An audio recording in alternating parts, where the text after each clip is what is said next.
આજે લોકો કે અધ્યાત્મમાં આટલું પાખંડ વધી ગયું છે, આટલું આમ થઈ રહ્યું, ઓલું થાય બધું. હું કામ?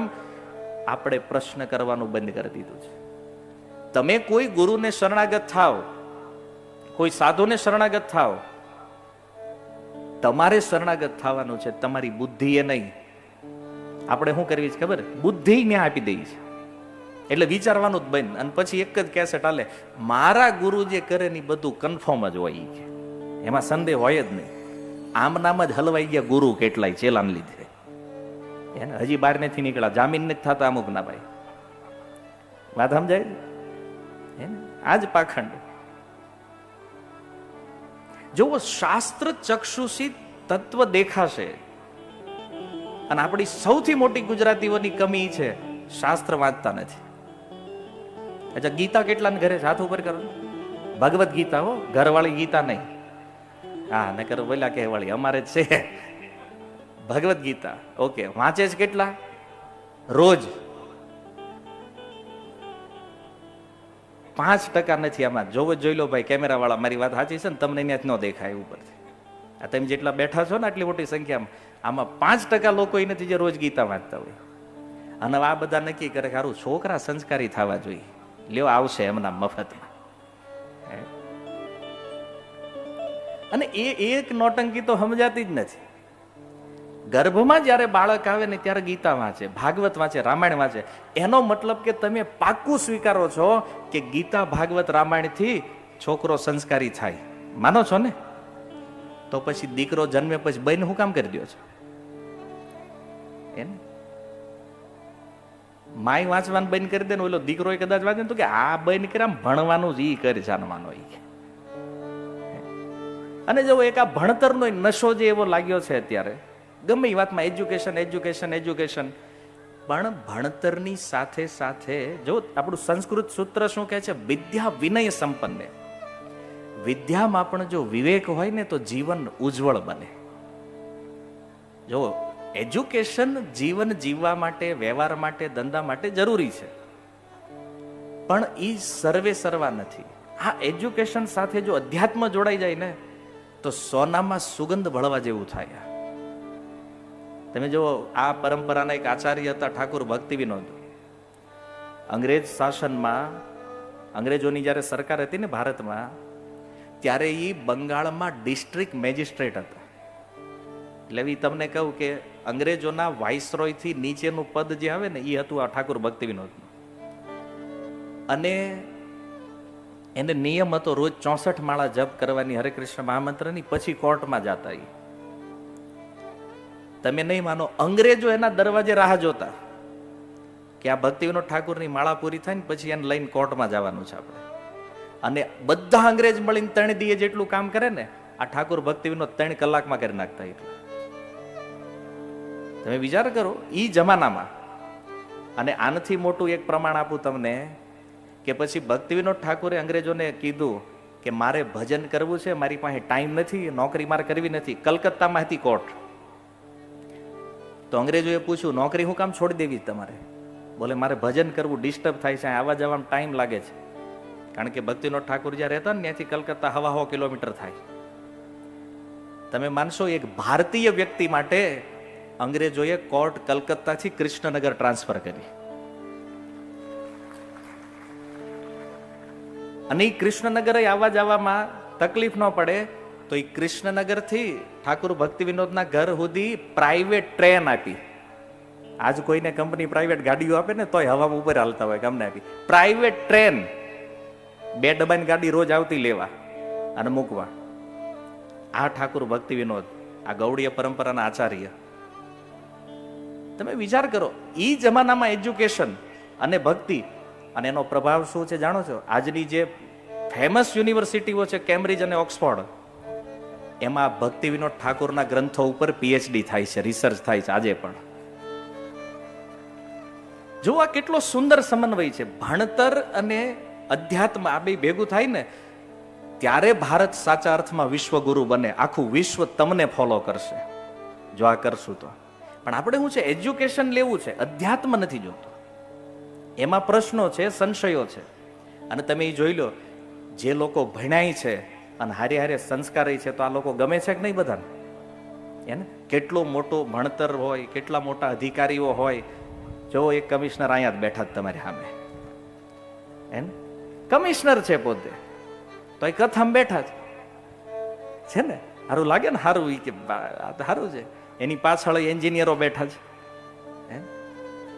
આ બધા અહીંયા છે એવું ને. આ બધા ધોતીવાળા જો એમાં મોસ્ટ ઓફ બધા કોઈ સીએ છે, કોઈ ડોક્ટર, કોઈ એન્જિનિયર, બધા ઈ છે. અને આપણે હજી વેબમાં ફરીએ છીએ કે બસ અધ્યાત્મથી બધું ખતમ થઈ જાય. નથી. જો આ કૃષ્ણ ભાવનામૃત આંદોલનને સહયોગ કરવા વાળા દુનિયાના હાઈલી ક્વોલિફાઈડ એજ્યુકેટેડ વ્યક્તિઓ છે બધા. એવું નથી કે આપણી ઓલી પરિભાષા કારું ઘરે કાંઈ ખાવાનું હતું નહીં, ઘરવાળા રાખે એમ નતા, તો કે ધોતિયા પહેરો કે સાધુ થઈ જાવ. એના માટે નથી. પણ જો કોઈ ભણેલો વ્યક્તિ જ્યારે ગીતાની વાત કરે ને, ભાગવતની વાત કરે ને, તો સામાન્ય વ્યક્તિ એને તરત સ્વીકારે. અને એક પ્રસિદ્ધ ઘટના તમે લોકોએ સાંભળી હશે. ત્રિવેન્દ્રમના દરિયાકાંઠે એક વ્યક્તિ બેઠો છે અને ગીતા વાંચે છે. એક યુવાન, 22 વર્ષનો યુવાન આવી અને કહે છે કે તમે ગીતા શા માટે વાંચો છો? તમે સાયન્સની બુક વાંચો ભાઈ, આનાથી શું મળશે તમને ભગવદ્ ગીતા વાંચવાથી? એટલે એ વ્યક્તિ કઈ કીધું નહીં. થોડી વારમાં એની ગાડી આવી, એમાંથી 2 કમાન્ડો નીચે ઉતર્યા અને વ્યક્તિ ગાડીમાં બેઠા એટલે ઓલાને લાગ્યું કે નહીં, આ કોઈક મોટો માણા લાગે છે.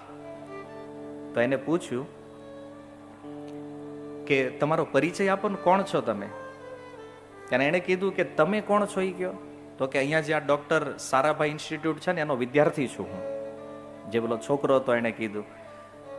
ત્યારે એ ગાડીમાં બેઠેલા એ સજ્જન કહે છે કે જે ડોક્ટર સારાભાઈ ઇન્સ્ટિટ્યૂટમાં અભ્યાસ કરે છો ને એ ડોક્ટર વિક્રમ સારાભાઈ હું પોતે છું. અને યુવાન એટલે ભારતના missile man doctor APJ Abdul Kalam.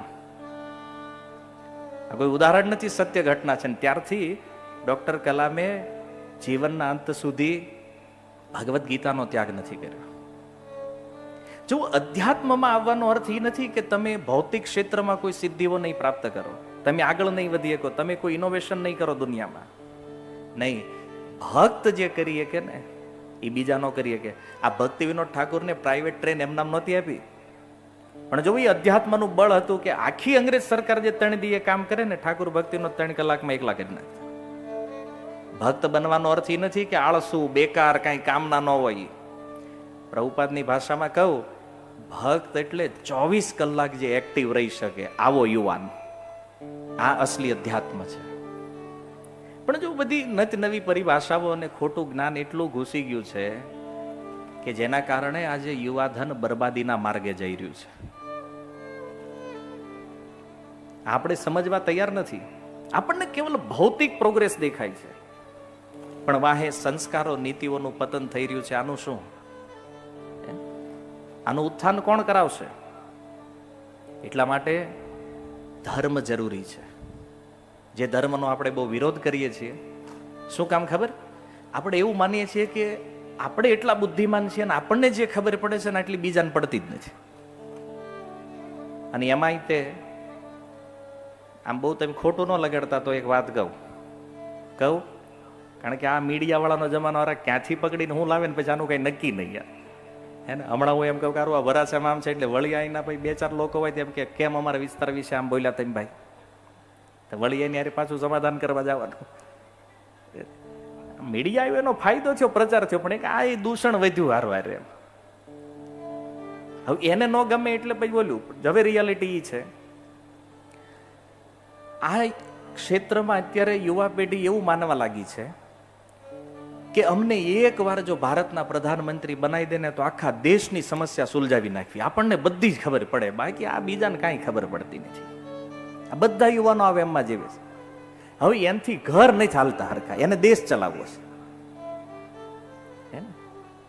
આવા વેમ જયારે ગરી જાય ને પછી ભાઈ જીવવું અઘરું થઈ જાય. બધાને એમ જ છે કે મોદીજી ખોટા બેઠા જ ત્યાં, એકવાર અમને આપો, આ બધું સુલટાઈ દઈએ. નીકળો, બહાર નીકળો આ ભ્રમમાંથી, પોતાની કેપેસિટી ઓળખો. જવો આકાશ ખુલ્લું છે, ચકલી એની સ્પીડથી, એની ગતિથી ઉડે અને બાજ એની ગતિથી ઉડે. એની કોમ્પિટિશન ન હોય. ભાઈ ચકલી એમ ક્યારે ઓઈલો કેમ ઉપર ઉડે? ભાઈ એની શક્તિ છે. આપણે આપણી શક્તિ તો ખબર હોવી જોઈએ ને, આપણું સ્થાન, આપણું લેવલ, આપણી કેપેસિટી કેટલી છે. પણ યાદ રાખો, કોઈ પણ વસ્તુ જે છે એને સદુપયોગ જો કરવામાં આવે તો એનું પરિણામ સારું આવશે, અને જો એનો દુરુપયોગ થશે તો પરિણામ તમે જોઈ રહ્યા છો. તો આપણે આનો સમન્વય કરવાનો છે. જીવનને સુવ્યવસ્થિત રૂપમાં જીવવું છે, સારું જીવવું છે, અને જીવનનો બેઝ કેવો હોવો જોઈએ. પ્રભુપાદ કહે છે simple living and high thinking. આપણું લિવિંગ જે છે, રહેણી કહેણી છે ને, એ સાદી હોવી જોઈએ, સરળ, અને આપણા વિચારો જે છે ને એ હાઈ, ઊંચા હોવા જોઈએ. આજ વિપરીત થઈ ગયું છે. વિચારો તો એવા છે ને, કદાચ કોઈને કેવીને પેપર ઉપર લખો ને તો વાંચીને માણાને એમ થાય આત્મહત્યા કરી લેવી છે. વિચાર આટલા નબળા થઈ ગયા છે.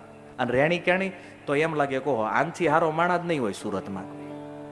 બહારથી સોફેસ્ટિકેટેડ પણ અંદરથી હડ્યા.